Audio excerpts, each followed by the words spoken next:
What's going on here?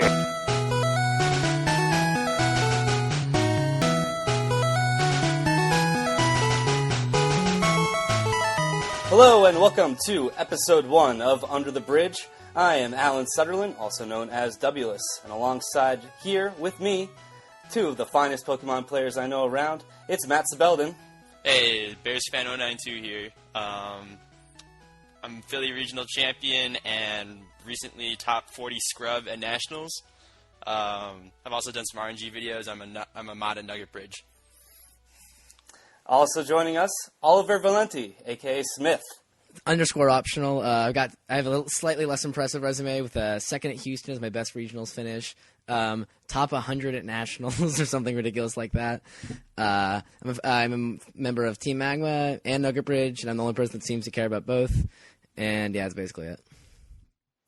I've been playing for Pokemon for about 3 years now. My best finish is top 8 at Virginia, so I can't even come close with these guys when it comes to Pokemon. But here we go. I'll do my best hosting this show. This show is going to be a monthly ordeal. We'll just go through and talk about important things that happened this month. Hopefully it'll be fun and enjoyable for you guys to all listen to. Obviously, the main event that happened this month that we'll get into, Pokemon Nationals, happened over the holiday weekend. You guys were both there. I wasn't there. How was it? Oh, it's fantastic. TPCI outdid themselves this time. I mean, whether you're a competitor or spectator, it was wild. It was pretty absurdly amazing, actually. Just like the big screen just like made it like 8 times better, and then the top 32 cut made it like 16 times better, and then they didn't even have to try after that, and they still did. Yeah, I'm sorry. I was really disappointed I wasn't able to make it this year. It looked like it was quite the production. Yeah, I mean, between the side events, they were catering to people who played other metagames like triples, 6-pick-3 singles, that sort of thing. And something that really went a lot further in legitimizing Pokemon as an esport was using Evan and Scott, admins at Nugget Bridge, as our commentary for the finals, which was amazing. I mean, the TCG players, you could tell, were having so much fun with it. Yeah, the commentary was kind of funny at first because they got into juniors, and like there's only so much you can say about juniors when they have about one move on every Pokemon. So we got funny things like, Tyranitar is a rock type, and Landorus is going to use Earthquake because it's super effective on rock types and things like that. But the juniors finals actually were really fantastic. I'm glad they split the finals up because I didn't think I would have that much fun watching 2 8-year-olds like press buttons that their older brothers told them to, but it was really fun to watch. Yeah. I was very happy that they split it up into 3 sections this time. In the past, they've played them all 3 at the same time, which has been really disappointing because you want to watch all 3 of them because it's a big deal and you can only watch whichever one you most care about, and oftentimes that's Masters. So it's nice that the juniors and seniors got a little more publicity this time. Yeah, definitely. Oliver, you watched the seniors final, right? Yeah. Yeah, it was just me, but maybe it's just me, but the seniors final was at just as high a level as the Masters. Oh, I totally agree. And the teams are actually really entertaining. And I'm like, man, these are going to be really cool teams. This is going to outdo the Masters finals until I saw what Enosh was running. But still, it was pretty funny. Like Gyarados, Raikou, Sunny Day Latias, just against bog standard rain. And I was like, oh, come on, like Korean team, pull through. Sadly, he did not, but still, it was a lot of fun to watch. Yeah, not so high on the team creativity department, though. I'll give him that. Yeah. Yeah, I was really happy when I saw Enosh's team with that Mismagius. I was really pumped. Bulkier than Cresselia, apparently, with an Eviolite. Yeah, it's not too hard to achieve higher than Cresselia numbers when you're using Eviolite. But at the same time, it commits even harder to the support role than Cresselia because you had, Pain Split, Will-O-Wisp, Trick Room. What was even the 4th attack? I think Shadow Ball, actually, to do about 3 damage to things, but I don't know. Yeah, I only got to see it in action in the finals, and we only ever saw those 3 moves. I didn't ever see it once attack. Yeah, well, it hits like a piece of paper in a strong breeze, but it levitates. When it levitates, and God knows that's important in this meta. Yeah, it's the one thing that separated it from Dusclops, in my opinion. Yeah, I like Mismagius, and I thought it was cool, but I'm not sure if I'd ever use that. Just because it's bulkier than Cress on paper, but you don't have a Citrus Berry then. And Ghost typing is phenomenal, but it's kind of a one-trick pony. And if you know what Mismagius is doing, which you all now do, it's not it's not that fantastic a Pokemon. I mean, I liked it and everything, and I was glad that it was in the finals, and that was a blast to watch on TV. But I still think I'd take Cress over that most of the time. Are you guys familiar with how it did throughout the the Swiss rounds and then the top cut? Was it performing a main role on his team, or was it just kind of doing things? Well, I think because Enosh had a totally dedicated Trick Room team, he couldn't just use Cress as a setter, because if Cress is your only setter, well, that's everybody's setter. So somebody's going to have a way to beat Cress. It's going to get surprise O-code by a move, or it's going to get taunted or something. And you need another option, I suppose. And I guess Misdreavus is bigger taunt bait than Cress, but I think you just wanted to have something else in that slot. I would have used Jellicent or something, but I mean Misdreavus gets the job done. And in Swiss, if you were best of one, if you just need that little surprise factor to push you over the edge, you didn't know Misdreavus learns Trick Room, then hey. You probably deserve to lose if you think Misdreavus doesn't know Trick Room. I didn't know that. I swear I did not know that until I saw it use it. When I first heard that he was running Misdreavus, I was actually thinking he was running some sort of weird Perish Song option thing, which would have been really awesome, but Enosh isn't manly enough for that. He's only manly enough to use Rhyperior, Abomasnow, and Lumscrafty on the same team. Not good enough. Not good enough. Yeah. So Nationals is great. They've been hosting it in Indianapolis. I think this was the 4th year that they've had it there. It's grown every single year. Nationals news on Nationals was posted on Deadspin actually, which is a popular sports website. So I thought that was pretty neat. But we'll kind of get into the winners here in the junior division. It was Bo Berg taking home the gold. Did you guys happen to watch that battle? Yeah, that was phenomenal. I love that battle.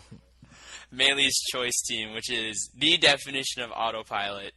But it actually took Game 1 versus Bo, who actually had a pretty well-thought-out team, even though it was Mango's team. But it was actually pretty interesting because you could actually see that Bo could actually adjust. Yeah, the well-thought part out of that team was ditching Bright Powder and using a different item. I think he had a Yacht or something. So he's already top tier in my book for making one of 2 changes. The other one was substitute on Scizor and Swords Dance, which is kind of but we'll give him the overall positive on that, I think. Well, juniors has turned out to be a very a strong division. Normally you'd expect Babytron, Brendan Zhang, to do really well, and I mean he's won just about every single regional, right? And then Paul's sister Melee was the 2nd place finisher, and then Bo comes up and wins. So that'll be definitely a fun division to watch at Worlds. In seniors, it was Paul Chua who took it home. Smith, I know you watched that battle. Yeah, that was a fantastic finals. I mean, I saw the team matchup and I thought, okay, Devon has clearly ridiculously over-prepared for rain. This is going to be a blowout, and it was just the other way. I don't think he played poorly, but I just think it was a testament to Paul's skill that he really figured out how to outdo that ridiculous rain counter with Latias, Raikou, and Gyarados all stacked against him. I think the main problem with Devon's team was that he just didn't have the firepower he needed, because he had the Snarl, he had the Intimidate, and he was doing all these. He was making fantastic plays, but he just wasn't doing enough damage in the end. And when you're facing a ridiculously hard rain team that Paul's using, you just have to do damage faster than he's doing damage to you, and he wasn't doing that. I mean, he wasn't playing poorly, but things like Dragon Pulse, Latias, Raikou, Thunderbolts, they'll chunk stuff, but you need, KO moves. And I think that's kind of where he went wrong. It was still a lot of fun to watch because it was there's some great back and forth. There was the Scrafty Slugfest where they drain punched each other about 4 times, got all their HP back. But in the end, I think he just got outgunned. Yeah, definitely outgunned was the theme of the day, I think, because if you look at a lot of his Pokemon, he had things like Rage Volcarona, Gyarados, we talked about, Raikou. Those are all a bunch of Pokemon that, in bulky contests, they're better at taking hits than they are giving them. So when you came up against things like Rain, which has Polytone, Metagross, you also had a Trick Room option, it's how do you outshoot this? And in the end, Devon couldn't. So I think that was really the story of it. It was kind of a team matchup type deal, even though I really wanted the Korean team to win. Yeah, that would have been nice. In Masters, it was Gavin Michaels, of course, who took it home, beating Enosh Shakar in some pretty fun battles. I actually was able to watch these ones a little bit. Gavin, of course, was playing Ludicolo Among Us, Landorus, Metagross, Volcarona, and Tyranitar, and managed to beat Enosh in 2 games, which is very tough to do. Yeah, although, are you sure about that? I thought it was Matt Coyle playing by the look at the game ID. En Fuego. Yeah, but that was actually really... I found it really surprising that Gavin actually made it to the finals, to be quite honest, because, Oliver, you and I have both been playing on Pokemon Showdown. We have seen that team. Yeah, I have it memorized. I've played it with him like 10 times. Yeah. I was actually really surprised it made it that far because that team has a really hard time with Icy Wind and that sort of thing. And Trick Room if you manage to get it up and keep the Amoonguss at bay. No, I literally told Gavin in an elevator, like, I mean, congrats on the finish. Like, I still don't like your team. Like, I mean, I don't know. I don't like Ludicolo all that much. I definitely don't like 2 grass types on the same team. But I think, like, Ludicolo makes sense if you think of it as kind of just a Hitmontop replacement, which I think was more what he was using it for. He was using it for the fast fake out, for, Scald Giga Drain. He wasn't using it as a rain counter or anything. But it's still kind of an awkward team. I mean, I think it's a testament to himself as a player because he played very well with it, and to the amount of practice because he's been using it almost for like a very elongated period of time on PS, and everybody knows the team. So I think it really shows that he's just a fantastic player that he got as far as he did with that. Because I think that if he had used a different team or a team that we all wouldn't have known as well, then that could have shaken things up. He could have gone a little differently than it did. But, I mean, I think Gavin just played fantastically to get that far. Yeah, although serious cool points for using Landorus Incarnate form. Landorus I. So manly. I used it at Athens, and I got 9th, so I said I'm not doing that again because nothing quite like being on the bubble. Nothing like it. Thankfully, the only time I've ever gotten close, I actually was finished in that 8th spot, so I don't know what it's like to finish on the other side. So I wanted to talk a little bit about the actual battles themselves. Gavin, of course, took the set 2-0. Probably the most notable turn that happened was deep in Game 2, where Enosh delivered the death blow to himself by mega horning his own Abomasnow. Do you guys want to talk about that? What were the circumstances that led up to that point, that happening? All right. Do you want to talk about the Smith, or you want me to cover it? I could talk about it a bit. Well, I will say that the second he did it, my head was not where Scott's and Evans were. They were talking about it as it was happening, but I couldn't hear it over the roar of the crowd. What I was thinking was, Enosh is not going to run this time. He's going to forfeit in style and kill his own guys. And then he started making real moves after that. I'm like, did he like misclick? Did he have a wolf moment? Like, was he trying to hit Ludicolo? Like his finger slipped half an inch? And I talked to him afterwards, and he said, no, it was very intentional. That was my only win condition. What he needed was a second fake out with his Scrafty because Amoonguss was going to die from 2 hail ticks. So I think he was trying to stall so that Amoonguss would get to that point. Was the logic behind it? It was definitely not a play I understood at the time, but it was intentional. It was also very entertaining, and it made that finals a lot more fun to watch, I think. Gavin made the only play that he could make there by switching in Ludicolo that totally messed up his game plan because he was trying to avoid the fake out, or he was trying to get the fake out for his own Scrafty. But when Ludicolo came in to fake out, it all became moot. Yeah. Yeah, well, it's important to note that Enosh was pretty well done by that point. So I really don't have a problem with that play whatsoever because if he doesn't do it, he's got a 100% loss condition compared to that, 98 or whatever, that insanely high one. And I'd rather have that compared to, just be out of it. And it's also something that I've been seeing more and more on simulator play, Pokemon attacking their allies. I think the most common example would be Pokemon drain punching their own ally in order to stave off Sandstorm or hail damage. That's something we've seen a couple times. I've always wanted to Moxie kill myself. I had a Moxie Heracross at Nationals, and I'm like, I really hope I get to a chance where I have something at like 1 HP, and they're going to go for the double protect, and I get to feint my own guy and get a Moxie boost. But alas. Oh, it's definitely an interesting strategy, and one that only the top players, I think, would think of, especially in the heat of the moment there. So kudos to Enosh for that, but it just didn't work out for him. It was a well-played game by Gavin, obviously. Yeah, very much so. I think Enosh was talking to me afterwards. He said, I mean, he definitely had a rough team matchup. We were talking about how Amoongus was definitely something that I think he was somewhat underprepared for, given the relative popularity of it. He had made some interesting choices. Like, he had Psychic on Cresselia instead of Psyshock.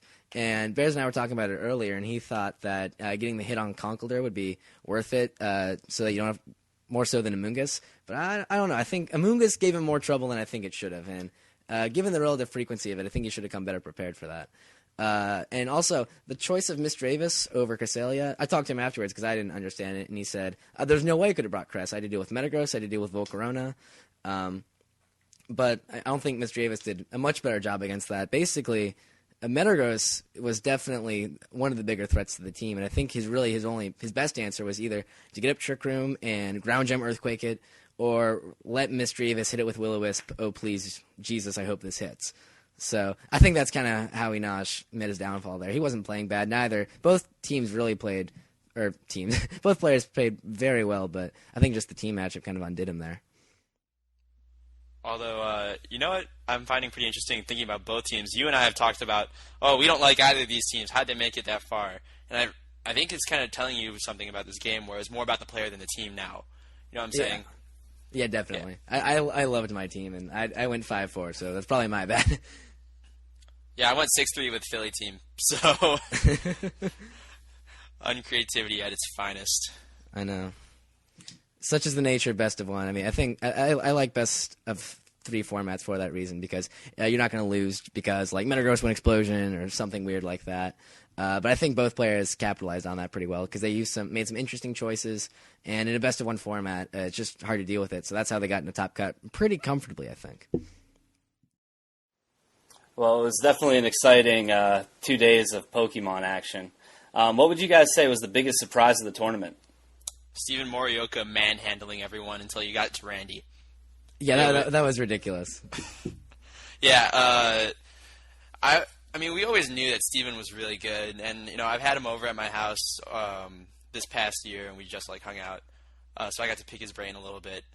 But you never know how good someone is until you can get them onto the big stage. And when he went something ridiculous like 13-0 to start the day, he was really looking like he was going to win this tournament and just destroy everyone in the process. Yeah, I don't think he lost a single game until he actually got to Randy. Just ran into Buzzsaw Randy there. Well, here's the thing. Like, that match was actually really good, except he made one error in going for a protect. He went for feint instead of protect. And if he did that, it might have been a different game, and we might be talking a different outcome. So it was really, really close. Yeah, I loved his team too. He made some interesting choice. I just loved his style of team because he had this, like, excellent defensive core. He had the leftovers Heatran, which I love using. He had skill swap. He had Thundurus, but he also had this Heracross in the back, just so he could lay some big hits on things he couldn't otherwise touch, like Cresselia. And then he had Fight Gem Breloom, not Sash, which is horrible, not Life Orb, which I still don't like, Fight Gem. I think it was phenomenal. I really loved his team. I was tinkering with it earlier today, actually, thinking about when I might run for Worlds LCQ. What's the sixth mon? Oh, Scarftar. Yeah, I was thinking it had to be Tyranitar because that's a Rain Week team otherwise. Yeah, it was, but I mean, it was a lot of fun to watch. And I was cheering for Tiffany Stanley. She's a fellow Magma, and I was giving it all for her. But it was really a treat watching Steven play. It wasn't who I wanted to win, but he very much deserved to get into the top 8.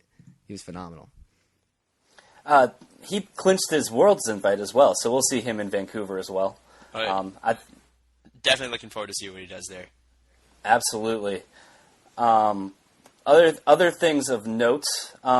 Originally, Chris Brown, Alpha Zealot, had announced prior to Nationals that if 350 people showed up, they'd play a top cut of 32. Only 330 showed up, but he made the announcement at Nationals that they were going to play a top cut of 32 anyway. How awesome was that? Really awesome. And he probably saved his competitive soul with us by doing so. Yeah.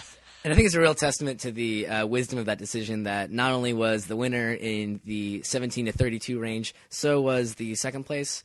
We had a finals of people that were blank and 2 in the final. So I'm glad he didn't have the top 16, or we would have had a vastly, vastly different top cut. That would have been Morioka's time to shine, I think. Definitely. You got to like his chances there. It's interesting. I was talking about it with some people before. It was interesting how even though Steven finished top in the pool, he actually had one of the harder runs into the finals. Yeah, he showed a very impressive win percentage rate, even for being number one. Well, definitely. Well, last year in Nationals, I know they played in 2 flights. This year, they only played in 1. Would you guys say that had any effect on play at all this year? Definitely, especially considering last year they stacked the buys totally unevenly. So basically all the buys were in one flight and they cannibalized each other and took up all those spots. Whereas in the other flight, it was considerably quote-unquote easier, even though it had good players like Wolfie in there. I'm just glad that, I mean, we make a lot of, schedule hacks and like who had the harder schedule and stuff like that. And I'm glad half of it wasn't decided before it even began because there's no reason to randomly divide up the players. We'd rather just take the extra Swiss round, I think.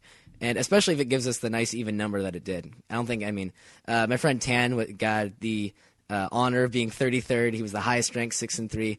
But I'm glad that there wasn't really a true bubble that was just based on resistances. I think that the top 32 cut and the single flight were 2 very sound decisions. Definitely. Were there any big upsets that happened at the tournament? I definitely didn't expect Jason Fisher-Short, a.k.a. Fish, to get into the top 8. But then there's people like Alex Valente who had in the top 8. And then Dimitri for the top 4 to get a Worlds invite out of nowhere. Yeah, Dimitri, for those of you not familiar, is actually a friend of our seniors world champion, Cam's. And he was running a very Korean team, so I think the most prominent members were substitute lefties Garchomp and Choice Band Gyarados. Wow. Yeah, that Choice Band Gyarados was kind of a theme this weekend.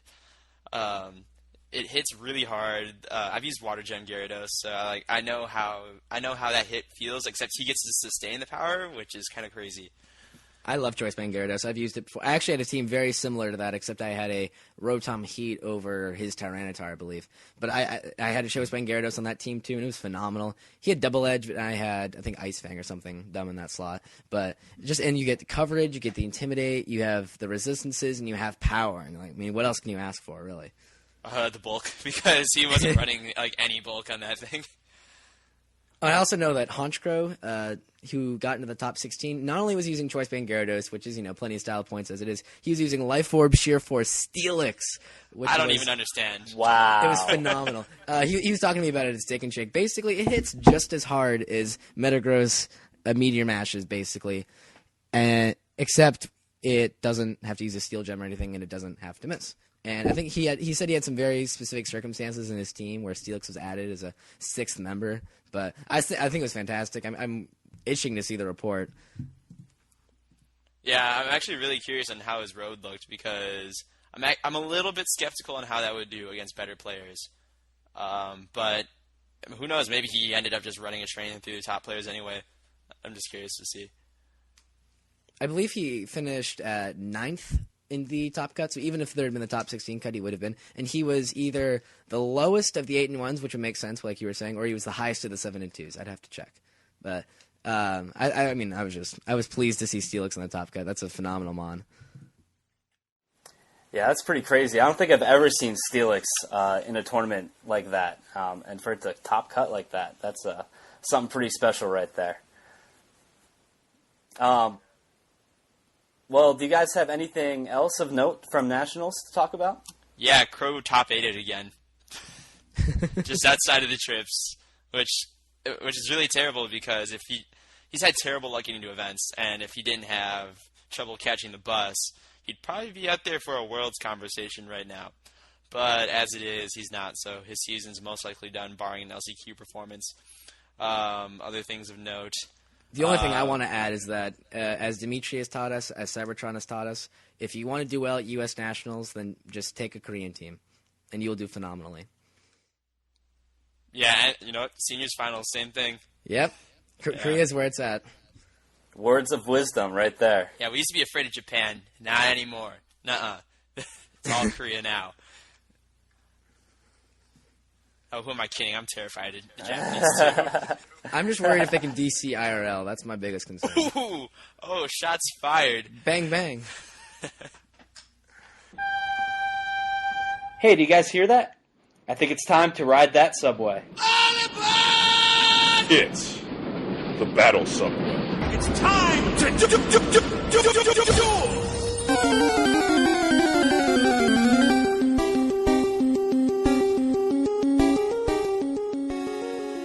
That's pretty terrible, isn't it? Yeah.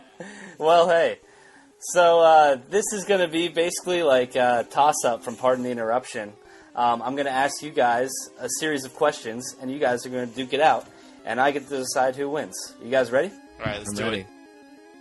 All right, well, we've already talked about how Enosh used Misdreavus to great success at Nationals. Which severely underused Pokemon would you most like to see at Worlds? Jinx, all the way. Skill swap, dry skin, even gets Trick Room, fast fake out, base 110 special attack. Come at me. Damn. Boom, shots fired. All right. Well, my indie pick's going to have to be Golbat. Doesn't die to anything. Lives Thunderbolts. Lives Psychics from Latios. Lives Psyshocks from Latios. Has Super Fang, Roost, Taunt, Tailwind, Brave Bird. Basically walls anything that doesn't hit super effectively, and some things that do. Has a fantastic support move pool. The only thing that really stops it is that there's a myriad of other flying types that you'd sometimes like to use on a team. But if you can build around it, it's a pretty fantastic Pokemon. I was testing it earlier yesterday, and I was very impressed with it. Both very good, very interesting picks. Picks I definitely would not have thought of. All right, here's car number 2. It's been long announced that with the release of X and Y comes a new type of Pokemon, Fairy type. It's already been confirmed that several existing Pokemon will receive the Fairy type, including, but not limited to, Jigglypuff and Marill, and possibly by extension Azumarill? I don't know, we'll have to see. Which already existing Pokemon would you most like to see receive Fairy type? I want to see Cresselia get that Fairy type because it's going to be kind of a nerf bat to it. I mean, with you have Cresselia take hits from things like Metagross, and it'll be like a 3-hit KO. All of a sudden, if it's a 2-hit KO, that really hurts its walling ability, and I think it really promotes VGC diversity. I'm going to have to give it to Rotom Appliance. I want an electric fairy type. I want to Scarf it. I'm going to give it Volt Switch, and then I'm also going to hit Dragons. The one thing that limits all the Rotom Appliances is that, with the exception of Frost, they all get walled by Dragons, and Dragons just nuke them. But with the Fairy type, I think that gives it some really interesting resistances to work with. And then you can just pair it with Electric type plus Levitate. That sounds fascinating, and I want to use it. That'd be even better if Fairy type is immune to Dragon, as the rumor is. But of course, we don't know that yet. So, but anyway, car number 3. A new Ghost Steel Pokemon has been confirmed, Honedge. What new type combination Pokemon would you most like to see in XY? Well, let's see, we already got the Ghost Steel thing, which is probably the most demanded one. Boy, this is a tough one. You want me to start then? Yeah, give it a shot.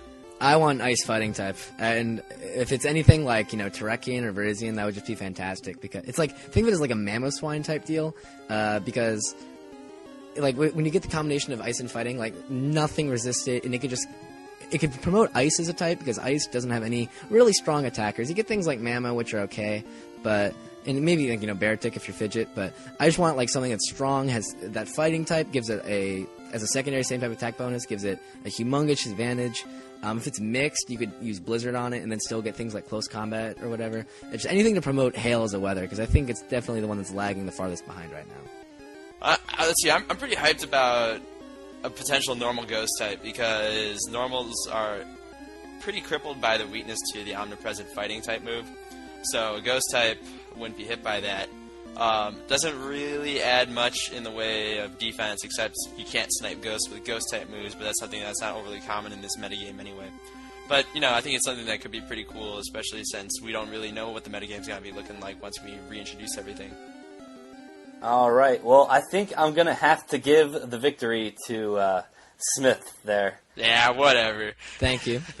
Anyone who says Cresselia and says they hope to diversify the metagame is going crazy, I think. Ooh. No, giving it Fairy type would hurt Cresselia. It would diversify the metagame. Oh, okay. It's a okay. nerf bat. I misunderstood. Yeah. Still, I'm giving it to Smith. Ah. How couldn't you? Jinx was a pretty good pick, though. I'll have to give you that. All right, well, that's our show. Thanks for tuning in to the first episode of Under the Bridge. Hope you'll tune in next time. Be sure to keep your eyes on Nugget Bridge. We're going to be having a lot of team reports from top finishers at Nationals going up soon. Don't want to miss any of that. If you like what you heard, or even if you don't like what you hear, please leave us a comment either on the website or on the forum thread there. If you have any questions about the show, or any questions you'd like answered on the show, please feel free to email us at media@nuggetbridge.com. Also, if you want to get in contact with us directly, My Twitter handle is @dubs_NB. And mine is @BearsFan092_VGC. Mine is Smith_VGC. and that'll do it. Thanks, guys. See you all in Vancouver.